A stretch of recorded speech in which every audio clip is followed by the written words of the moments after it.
Hi, my name is Linika, and I manage the Diversity and Inclusion Charter at Nasscom.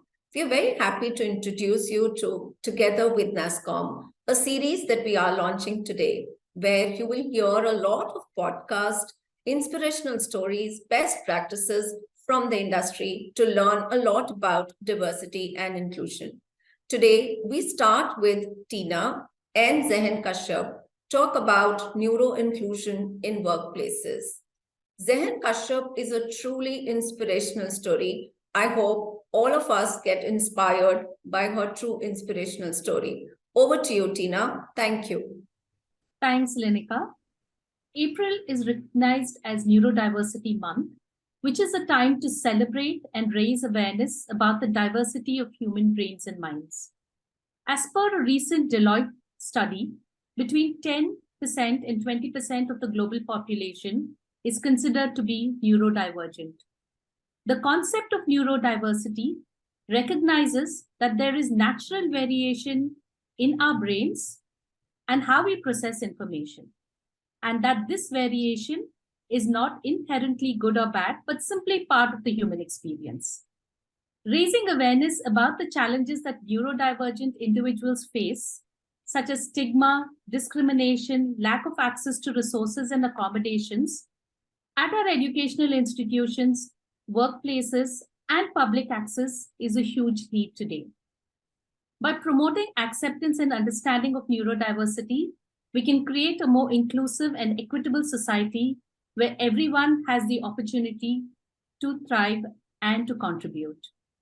Today we have here Zehns Kashyap, identifies as she, her, and is a student of grade 10 at Vasant Valley School, New Delhi.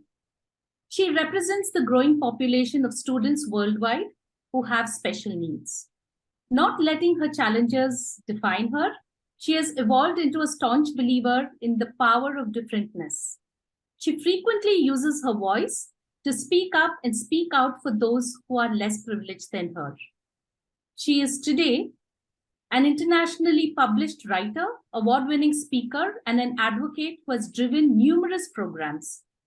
Zehn has been able to make a mark in several national as well as international forums, including the CBSE Board, Girl Up Global Leadership Summit 2021 and 2022, Lady Gaga's Born This Way Foundation, People Matters, Tribes for Good, NeuroAid Foundation, and PhD Chamber of Commerce and Industry, Ashoka University, Diversity Mahotsav, India Autism and Neurodiversity Summit, and Neurodiversity India Summit.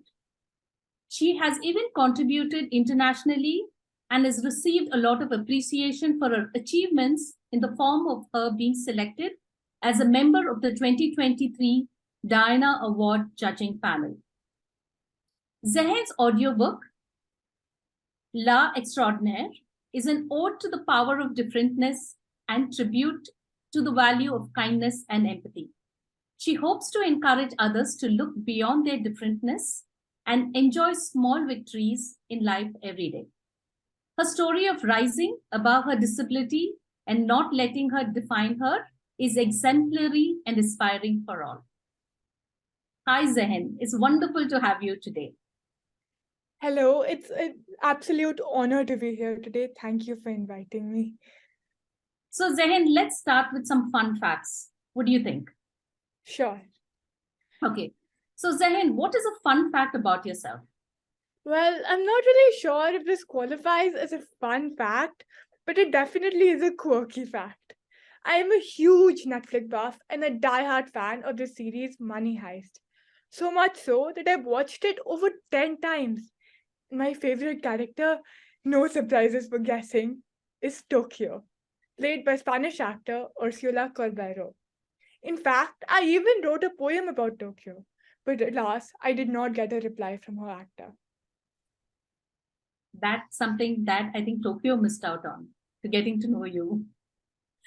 So tell us something about your superpowers, Zehn. What makes you tick?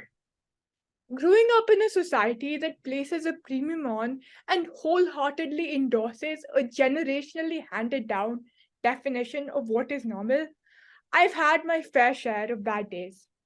In spite of this, or perhaps because of this, I developed my own superpower, empathy, from having walked for miles in my fellow students, albeit rather painful shoes.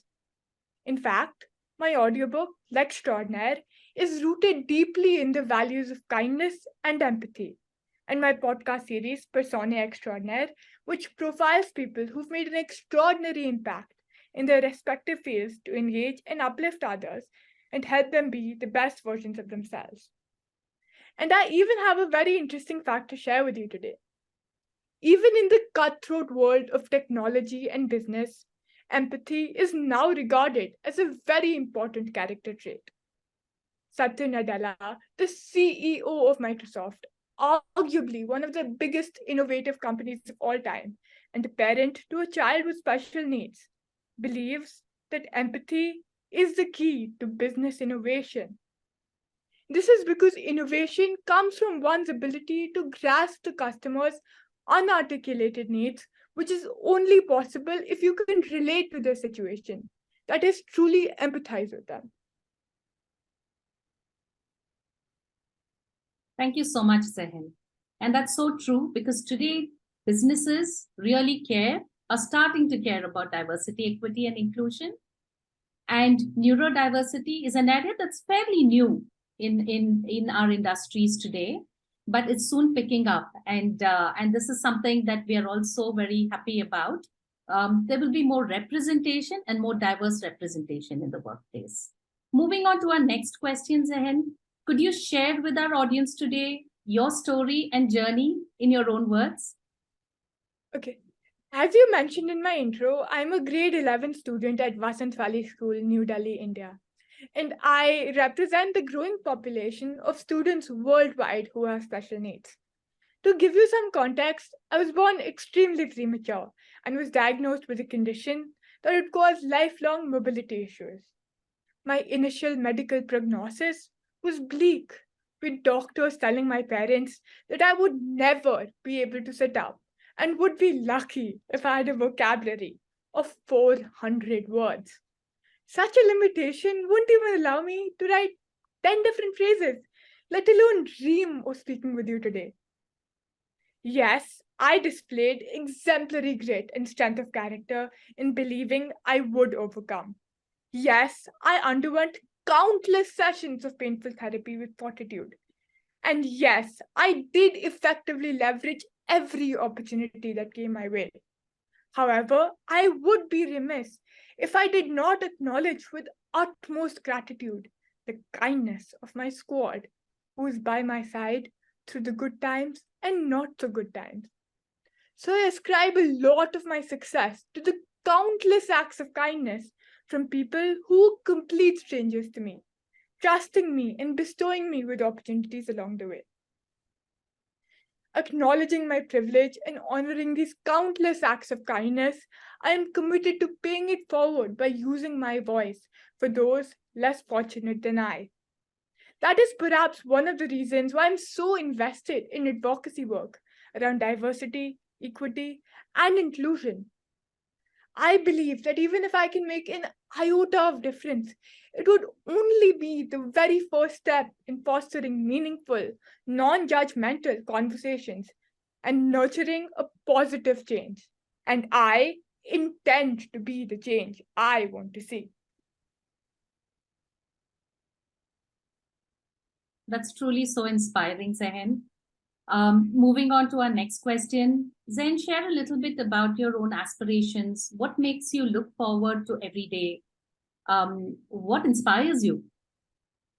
Today, we witness diminished tolerance for people who are different from us, whether they look, walk, talk, pray, or even eat differently.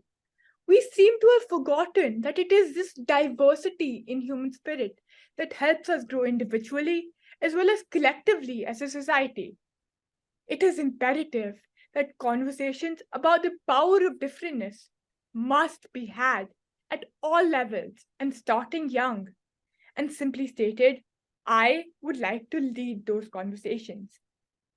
In the words of Grasa Michel, an international advocate for women's and children's rights, Preventing the conflicts of tomorrow means changing the mindset of youth today. By normalizing conversations around the power of differentness, we're activating the propulsive energy inside our youth to make a transformative change in the outside world that they inhabit. For perhaps the very first time during the pandemic, those who conformed to the societal normal experienced isolation and helplessness the way that the specially abled have done for generations. As a result, we are today witnessing an acceleration in the much needed dialogue around inclusion and equity and planning for the most vulnerable. This gives me hope because I see an awakening to create the brave new world I envision.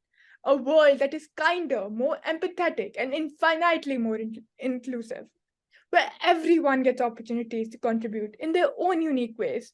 A world where diversity of thought, perspective, and opinion is welcome, and where people can listen and empathize and lean into tough conversations without judging and labeling, and is in general a safe place. I would like to recite a verse from my award-winning poem, L'Extraordinaire, from my eponymous audiobook, which was launched at the 2023 Hyderabad Literary Festival. I hope you enjoy it. Empathy is a superpower the world needs most today. For every single person is unique in a very special way. Sometimes disabilities are very visible for all the world to see, but invisible ones are just as terrible. I'm sure you'll agree. Everyone is fighting a battle of which you have no clue. And their mighty problems might be unknown of to you. So let us celebrate our fellow humans, irrespective of their state, appreciate all differences, and move from being good to being great. That's such a beautiful poem, Zehn. Thank you for sharing that. You did talk about neurodiversity being key to innovation, creative solutions, problem solving, and other countless other skills. However, whether you look at our society or workplaces, they lack flexibility and accommodations that can create barriers for the success of neurodivergent people. So could you share, from your experience and understanding, reasonable accommodation that the academia and industry can make to accommodate anyone with different abilities? See, by its very definition, reasonable accommodations are just adjustments made to the job or job environment, allowing for differently abled employees to perform. Often, I hear the ableist refrain that they provide an unfair advantage or that they are subject to exploitative use. In my considered opinion, I believe that it is to the contrary. They provide a level playing field. Reasonable accommodations are basic table stakes nowadays and are offered aplenty by industry and academia. Some examples are changing the job task, providing reserved parking, improving accessibility in a work area, and even changing the presentation of tests and training materials. However, the very approach of reasonable accommodations nurtures a tendency to focus on the deficits rather than the strengths. I feel that it is always smarter to focus on a person's capabilities, on what they can do, rather than the disabilities, what they can't do, so that they can make the most out of their talents. Also, offering reasonable accommodations in and of itself cannot help in assimilating and mainstreaming individuals with disabilities, especially so with mental disabilities, as people have unconscious biases about the capabilities of people who have them. Even people with the best of intentions don't often know how to react or even simply deal. It then becomes the responsibility of the institution, academia, or industry to provide an environment that is accepting. Some examples I can think of are leadership, that is specialized training where skill deficits exist, redesigning jobs, that is identifying essential functions and figuring out how to make them possible for a person with disabilities to perform them, supportive climate, top management modeling desired behavior, such as being respectful and being welcoming, avoiding unhelpful help. Just let the person know you're there to help, but let the person decide whether they want the help or not. And in case of academia, provide an alternative way to accomplish the course requirements by things like equal opportunity to apply for a program enrollment, enable a student with disability to perform essential functions of the academic program, and enable a student with a disability to enjoy equal benefits and privileges of the program. Last but not least, I feel that we as a society neither understand nor act enough to tackle the challenges surrounding disability and differentness for many reasons. Let me endeavor to break it down here. Firstly, individuals are unwilling to accept the fact that such issues exist. And this denial syndrome applies not only to the individuals, but their families, their caretakers as well. Secondly, if they do accept it, due to societal taboos or associated stigmas, they often refrain from talking about it. And thirdly, in the absence of advocacy and actions that would promote the changes in societal infrastructure and legislative actions, the required laws for this are missing. So to break this vicious cycle, advocacy and open dialogue hold the key. And to turn this key, arts like music, poetry, and writing often play the role of catalyst in spreading the message in bite-sized, easily digestible pieces to the masses. Most importantly, when it comes to normalizing differentness, it is imperative that we start sensitizing and normalizing differentness early in the life of children. And what better way to do so than through music, art, and even play? When children understand and live these diverse experiences, much needed changes will fall into place organically and over time. Thank you, Zehn. So it's very important, like you said, to evaluate your workplace or an educational institute design and culture. Often, workplace culture is also affected by stigma towards neurodivergent conditions. And those are things that I think an inclusive and an equitable workplace will bring. Things like changing hiring policies and practices that are designed with only neurotypical people in mind need to be reevaluated and redesigned. And we also need to give new hires and current employees and students the option to disclose their learning styles, schedules, communications, and preferences. Together, we can all build a workplace and a society and educational institutions that are equitable and inclusive for all. So thank you so much, Zehn. I think there's a lot that I learned today from you and a lot that we believe we can do as a society to bring about change. And it's clear that a neuro-inclusion workplace or a society or an educational institution is the right way forward for our world. Thank you so much. Thank you so much for having me. It's been an absolute pleasure being here. For more interesting content, like, comment, and subscribe to our Nasscom YouTube channel.